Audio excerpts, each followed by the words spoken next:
obedient, my people. I greet you. I'm back again. First and foremost, we are all obedient to the movement led by our principal boss, Mr. Peter Obi, who is the movement himself.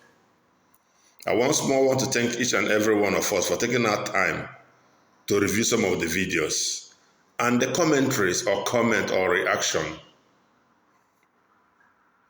by some people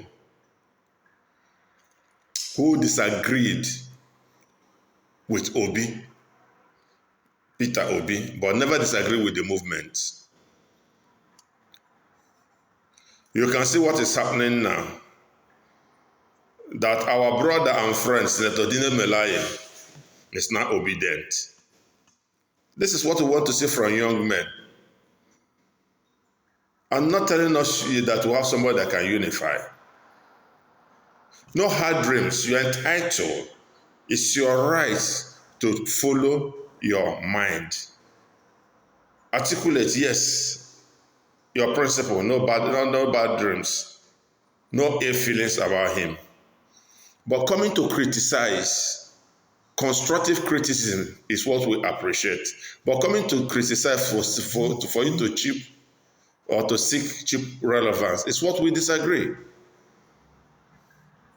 You called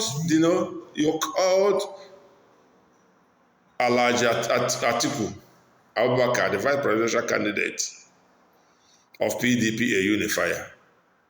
Well, it's a subjective opinion. How did you come about it? You were able to tell us that Atiku married from the east, married from the west, married from the north, married from Fulani. As such, she is the person that can unify. Having said that, let's assuming but not conceding that he is a unifier. If you had come to tell me now that Atiku married from the 36 states of the federation, including federal capital, now I will say yes, you are trying to come up with a point. But at this juncture, how do you then reconcile it? 5/37. Would you consider that a pass mark? You judge yourself. Okay? We have people like Reno, I use the word Reno Omokre. There is time and season. You are a young man who should have positive energy. But coming to attack Peter, you identified with Peter, the next minute you attack Peter, what does this show? It shows you are not what? You should not be taken serious. You come up with threat that the life of your family, children, anything that happens to the whole, this is somebody that is not even joining issues with you. Okay? You are looking for what? 15 minutes relevant. You are looking for cheap relevance. We're not giving such attention because you are of no significance. Yes, articulate. We respect that. I respect Waziri. I respect him. Even if I decide to disagree with him. You understand? As an individual. That does not mean I will not respect what he thinks about what is best for him.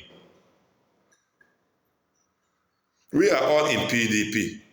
Something happened before most of us decided to do what we are doing. Where there is no equity, fairness, and good conscience, it will not prevail. Look at the last concluded election in the first place. Primaries, PDP primaries. Apart from the fact that they refused to zone it, the presidential candidate of PDP did not even deem it fit to take from any of the aspirants. What did he do? He went to His Excellency Okowa, choose them as his running mate. Even when it was recommended that UK would have been a better substitute. As a matter of fact, why do I have to vote for PDP? When the national chairman of the party is from the Hausa, the governorship, the presidential candidate is from Hausa, the chairman of board of trustees from an Hausa man. Where is the spread? Where is the equity we are talking about? Where is the fairness? So PDP, I consider, is a northern agenda.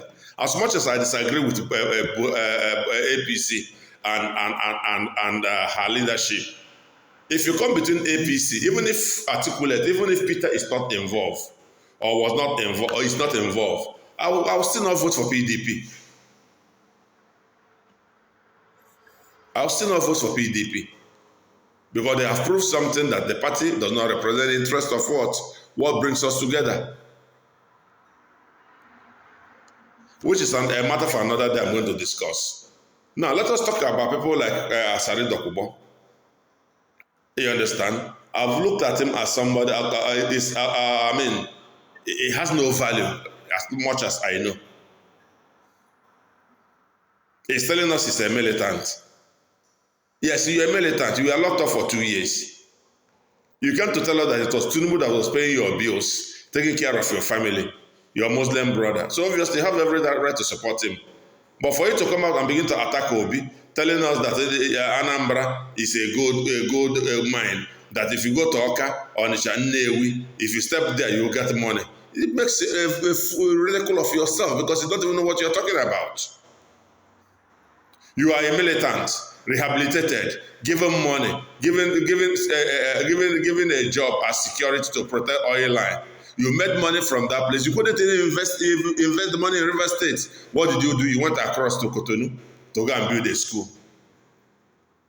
If you are so much consumed or having that passion for Nigeria, you should have invested it in the River State, where at least people will benefit. But in that case, no, that's not the case. And you come here to run your mouth. So for you, I'm not responding to you. You have always proved your nuisance value. But at this point, with people that will give value to what we want to achieve and not nuisance value. Suore, in your own case, I wouldn't say jealousy or enviness, but your own case is very simple. You are suffering from what? You have a problem. Go and deal with your problem. You have issues with EFCC. Go and settle your issues with EFCC before you can come out. You have issues with NED. Woko. Go and settle those issues. You are not relevant as much as we all know. The last election, you said you were allocated. It's not as if you merited, you were allocated vote. Who is going to vote for you? What do you have to offer?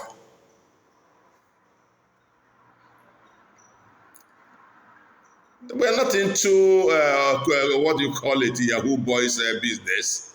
Whereas this is, when you talk of politics, leadership is a very serious business. I will have people that are tested with capacity. Do you think you can jump from nowhere and come and begin to make noise? You can make noise to who you want to make noise, but not to people like Peter Obi. Because if you refer to people like Peter Obi, obviously you are going to get it back. Because we'll have people that kept quiet, but it's not as if they don't want. It is our principle that has been holding us down, not to react. But enough of that nonsense. So be warned. You have to cut your coat according to your size. You don't belong to anywhere. And you are not recognized. Your business in this political dispensation is going to jail and coming from jail, going to court and coming from court and being beaten at any point in time. That's your business, and that's where your value ends.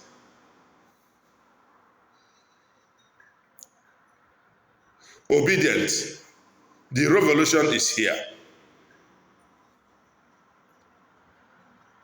We are going to do what is best for us. Anybody that is attacking our principal, Mr. Peter Obi, is wasting your time. Can you imagine somebody like Ned Nwoko telling Obi it's going to be good for economic and planning? It's not fit for the presidency, but for Minister for Economic and Planning. What an insult. There's nothing bad in that at the same time. It's just like me telling you, Ned Nwoko, for you to go to National Assembly as a senator.